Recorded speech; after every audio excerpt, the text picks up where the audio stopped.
Hi guys, and welcome to this week's video. Today we're heading up Sharp's Edge onto Blencathra, and we're just going to have a look at what sort of things you need to know if you're thinking of heading up onto this mega classic day in the lakes.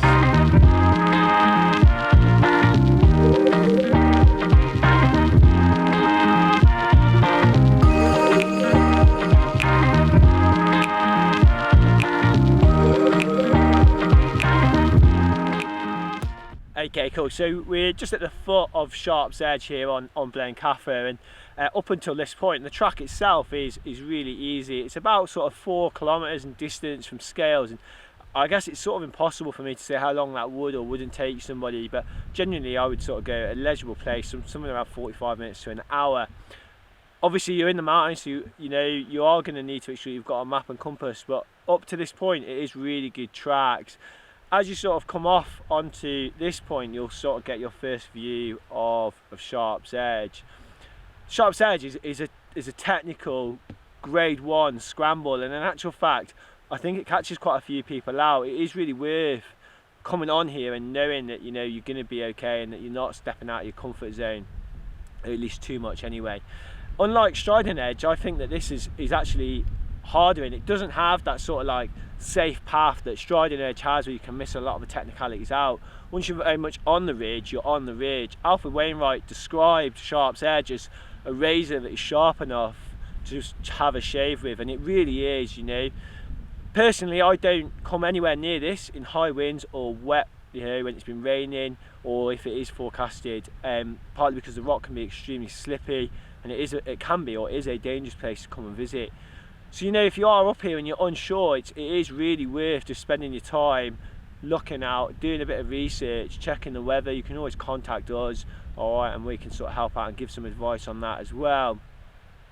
View from here is really cool as well. We've got sort of Scales Tarn just to my right, which is a beautiful place to come wild camping, alright, and then it looks straight out towards the other side of the sort of Lake District and looking more towards the east side of the country. We'll head up and let's go and check this out.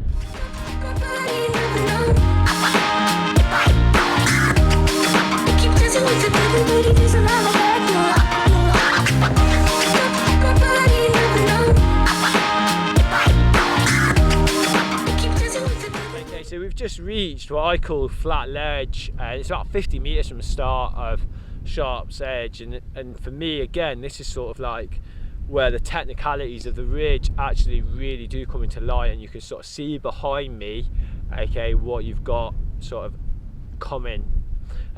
Further in the background you can sort of see the last climb or the last sort of scramble, as well as a couple of other sort of rock obstacles along the way.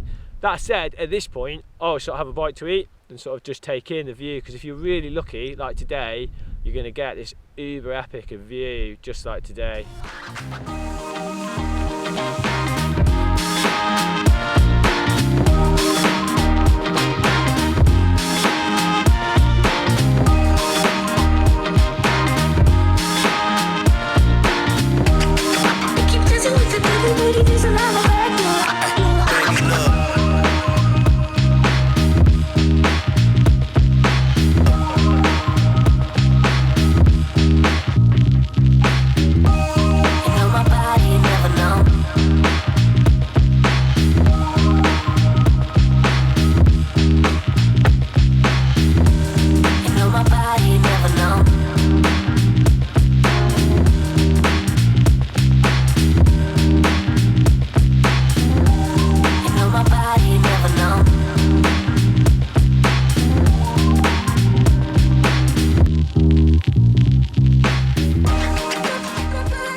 Okay, cool. So you've got to the end of Sharp's Edge, and you're going to know it's the end because the edge literally just sort of drops off into a gully just here.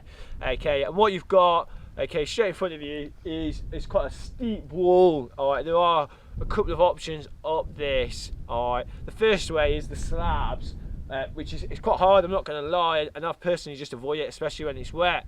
Or the route that a lot of people take, which is the V gully just to the right hand side. You follow that into a series like a V-shaped groove. It can be quite loose inside, all right, but actually the solid rock is really good, and that takes you all the way to the top of it, and that from there you've made it to the top of the whole route. We're going to take the V gully. Okay, and there is a little bit of snow in there, even at this time of year, you know, into sort of mid to late March, there's still quite a bit of snow, so it's just about being careful with that.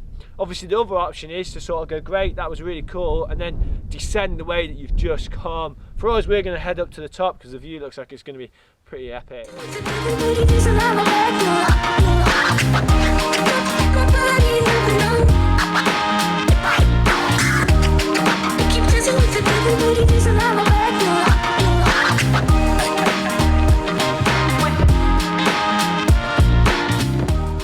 Okay, so that's it, we've made it to the top of Sharp's Edge. From the top here, it's about 15-minute walk to the summit of Blencathra, and it's definitely worth doing. From there, you've got a couple of options on the way down. Hulsfell, Dundrick, yeah, there's a magnitude of ways down. Again, that'd be down to you to decide which way you want to go down and what you sort of feels best. We're going to head down the most direct way, which is down Dundrick and back to the car, but it's definitely worth heading on to the summit and taking that before you do so, and if anything, enjoying the view.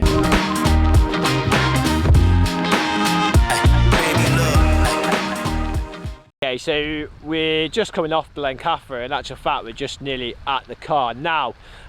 You know, Blencathra is a beautiful mountain, and it's one that I'd really recommend to everybody who's considering doing it. The Sharp's Edge element is, again, fantastic if you're thinking about doing it, but just if you are, just think about the environment that you're going into. You know, it's a grade 1 scramble, so you're going to expect to be doing a little bit of rock climbing and quite a bit of exposure. You don't need any ropes or anything like that, but it is definitely worth considering the fact that you're going to be going into a serious environment. There are plenty of companies in the lakes who will offer a guiding service. That's something that we can definitely provide for you, okay, and we sort of will allow you and ensure that you stay as safe as possible.